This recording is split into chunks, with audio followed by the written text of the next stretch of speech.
Hi and welcome to Oddities at round 17. This first clip might be the funniest thing I've seen in footy in a very long time. After Harris Andrews sends the ball back into the 20th row, he runs back and sees Isaac Rankin. He's just going to give him a little arm check, but as you can see, Rankin sees it coming, he ducks underneath it. Harris Andrews goes for a barrel roll, and it's probably the funniest thing I've seen in footy for a very, very long time. Well done to Harris Andrews for also laughing this off.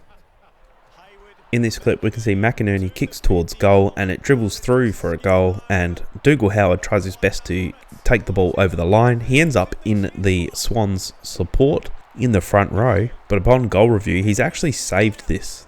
Dougal Howard has got to it just in time for it to be rushed through for a behind, and that might be the point save of a year, well, goal save of the year. As we know, this was extremely crucial because the Saints won.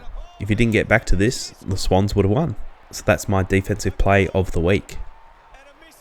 The GWS runner is completely oblivious to this. Blake Acres has taken a mark on the wing and you can hear several umpires tell him, runner get out, runner get out. He refuses to move. Whether he didn't hear him or was just so focused on his job, he doesn't know what happened. And then he actually runs through the mark. This is a clear 50-metre penalty. And as you can see, he sort of hangs his head in shame as he runs to the bench. He knows he's going to cop an absolute spray. Not now, but I'm sure he did after the game.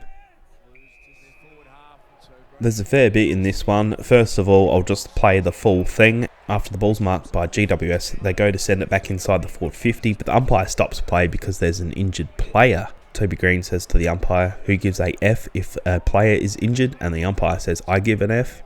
But before this, if we actually watch, the umpire has clear vision of this. He's standing right there, he's actually kneeling, and he watches this altercation and does not pay a free kick. I'm not sure why he didn't pay that one, but then also holds up play for an injured player. Very odd. After the ball fumbles around a little bit, Darcy takes control of the ball, and I think there's probably just enough time to get a handball or a kick-off. The ball comes out in the tackle. For me, that should be holding the ball. He hasn't disposed of the ball correctly when he's had a chance to. Alir believes this is also holding the ball, and he holds the ball. He gets tackled, and the umpire calls holding the ball for that. The umpire has to understand the situation there. He clearly thought that that was holding the ball. I guess technically, yes, that is correct because there was no whistle. So I guess you're always taught play to the whistle. This one's a little bit confusing. What do you think? What should have been the right call? For me, I thought Darcy should have been called for holding the ball. This is also a contender for Defensive Player of the Year. It's not as spectacular, but Gold Coast are making a charge back to try and take the lead and win the game. And as Anderson has the ball, he goes to handball over the top. Harry Sheasel reads this perfectly and gets the smother in and effectively just denies the Gold Coast run home. Very well done. It was only something very minor, but it played a very important role in North Melbourne finally winning a game. You gotta love the way the Sharon bounces sometimes. As you can see, this kick here from Wilson, if it continued on its natural path, it probably was going for a point or possibly could have kept bouncing and gone out of bounds for a throw-in. But it's taken a left-hand turn and gone through for a goal. Be sure to subscribe to the channel, and every week I post where you can leave your oddities for the week. And this one, big thank you to TBNR Butler. He has submitted this one here. It felt like the umpires were doing absolutely everything they could to get Sydney the win. You can see that Marcus Windhager is being held without the ball. He just has one hand on top of the ball. Gordon kicks the ball out of his hands as well. No free kick paid. Goes down the other end and the Swans kick a goal. I've got no affiliation with either of those teams, but it just definitely felt like the umpires were trying to get the Swans over the line that time. If you want to be involved with the channel, be sure to subscribe and leave a comment in the weekly post where you can post your oddities, and hopefully I can pick them up and put you in the video. Very big thank you, TBNR Butler. As the West Coast Eagles are trying to clear the ball down inside their forward 50, the ball is punched, it almost goes out of bounds, and Liam Ryan tries to punch the ball further. If you can quickly have a look, which the umpire I don't think did, you can see 3 West Coast Eagles players in front of him. He's clearly trying to punch the ball forward into a teammate. He's mistimed the punch or hasn't just landed how he wanted, and it's gone out of bounds. Now the umpire's paid insufficient intent. I think that's a terrible call. It may be technically correct. It's not in the spirit of the game. He's clearly trying to pass this on to his teammates, and he gets penalised for something so stupid like that. Do you think the umpire made the right call here? Charlie Cameron was okay after this, but he's gone for an absolute screamer and he's landed flat on his back. If you've ever done something like that before in any sport, you know how painful that is, and it just knocks the absolute wind out of you. As Langford marks the ball just before it crosses the line, you can hear the umpire tell Maynard and Moore come back or it's 50 metres. And they both do come back, and I think they're sort of a bit confused about who's going to man the mark and who's going to take that, I guess, so he can't run around the body, that pressure on the sideline, whatever you want to call it. And Langford does the right thing. He realises that there's no one actually standing the mark, so he just runs in and kicks a very easy goal. A bit of a brain fart from two very experienced defenders. I found this one very strange as well. As you can see, Myercheck has marked the ball, and it was a bit hard to see, especially from the goal umpire's view, if it was marked before or after it crossed the line. And it went to goal review, and for some reason the bunker, the arc, whatever you want to call them, they believe that he controlled the ball before it went over. But you can actually see that the ball hits one hand, comes loose, and then he grabs control of it after he crosses the line. But the ARC still deemed this a mark. I think this was a fumble. I don't think he completely held full control of the ball. It was touching his hands, but he didn't have it locked in. At any moment it could have come out. So for me, that wasn't a marked ball. And just so you know, I tipped Collingwood to win that game. Not much to this one, but Cumming faked out De Koning twice, and I think the funniest part about this is De Koning just realising he's been done twice and he just hangs his head in shame. That was pretty funny to me. You still got to love these hard hits in footy as Will Day tackles Atkins. Nothing really more to say, but just a really nice tackle.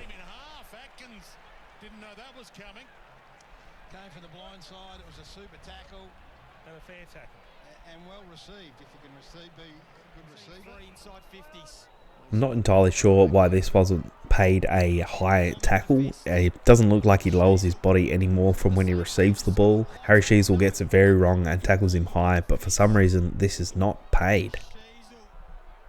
The commentators got a little bit confused by this one. They believed that it was touched, which in this case would make their argument correct. As Fogarty gets the ball, he goes over the boundary line, but they think it's touched, so then somehow it ends up a Brisbane free kick. But if you actually listen closely, the umpires say that it's not 15 and the ball goes over on the full at barely. I don't know if the boundary umpire paid that. It looks like he did. Right call or not? I think it's borderline, but fair enough. Jeremy Howe kicked this ball. I thought for sure it was going to hit the point post or go through for a point, but it's curved back so much and somehow gone through for a goal. If you watch it as it's come off the boot, he's lined this one up straight with the point post. What kind of wizardry is that? Now, I'm no goal kicking coach, but every time Ugle-Hagan takes a pretty decent mark, this one was a little bit weird looking, but anyway, he takes the mark. And as he lines up for goal, you can actually see this really bad trend that he does. He always ends his hips facing the way that the ball kicks. I know this is probably common for most players, but I feel for some reason Ugle-Hagan's kicking is more pronounced like this. I'll try and zoom in so you can see what I'm talking about. But as he's kicked, you can see as his left footer, his left hip actually ends up in the straight direction of where he's kicked through for a point. This should easily be a goal. I mean, I don't know, it might be too simple for me, but if he just kicks and ends up with his hips facing the goals, will he go through and actually start kicking some goals this year? Ben Keys, the umpire, has absolutely convinced the umpires that this is a free kick, and he is correct. As you can see, it's not a marking contest. The ball has hit the ground, so therefore the ball is in play. And then Wilmot punches the ball and it goes out of bounds. And Keys asks for insufficient intent. The umpire, who's right there, says no, that's not a free. But you can hear the out of area umpire actually agree with Keys and say this is insufficient intent, and that's correct. I think if Keys didn't give so much of a show and just let the umpires know, hey, that's insufficient intent, I don't think they would have called this at all. And then he finishes it off with a very nice check side goal.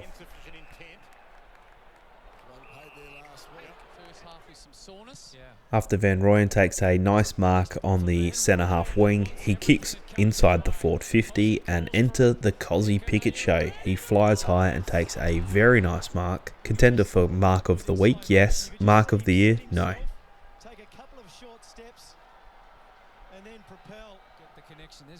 Sorry to do you dirty like this, Cozzy, but as Chandler takes a mark, he kicks the ball inside the forward 50, and I think he just loses sight of the ball, or maybe Brass touches it slightly. Ends up being a Cozzy Pickett Falcon. After Tom Green kicks a massive goal, you look at the goal line and you wonder, why did no one from Carlton try and touch the ball? Why did nobody try to punch this through, kill it at all? But when we watch the replay, you can see that Riccardi has just two hands shoved, I think it's Chincotta, straight in the back. Umpire hasn't seen this and goes through for a goal. To be fair, I honestly don't know what De Koning was doing either. Do you reckon this should have been called a mark from Melksham? He's gone through, and I'm not entirely sure if he's touched it first, but he was very close and then comes down and grabs the ball. The umpire says no. What do you think? Dylan Moore kicks what looks like to be a goal, but straight away you can see he's saying to the umpire, nah, that's been touched. Very good honesty. I mean, it gets reviewed anyway. They've called it a goal. The ball goes back to the centre, gets reviewed, and has realised that it's been touched. Thanks for your honesty, though.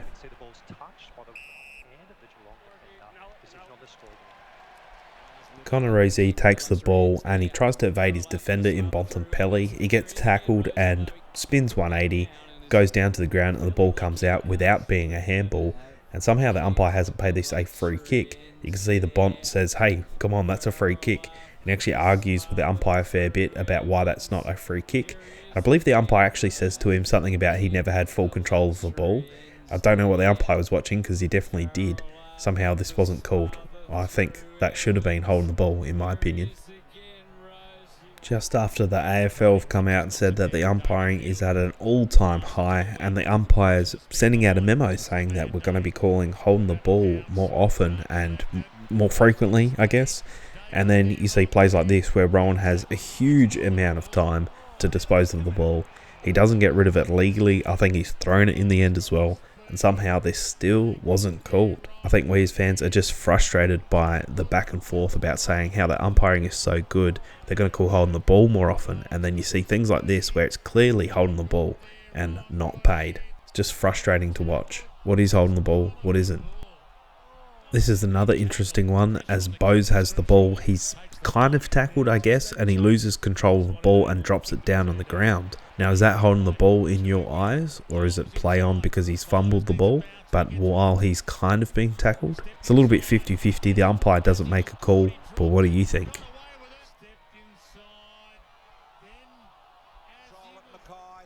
I'm really glad this one was actually paid. As you can see, Dacos gets the ball and he has multiple chances to dispose of the ball, and eventually he just, I guess he's under pressure, but he pretends that he's got that much pressure, doesn't know what to do with it. There's no one clear to kick it to, so he just runs the ball over the boundary line and he's paid for insufficient intent.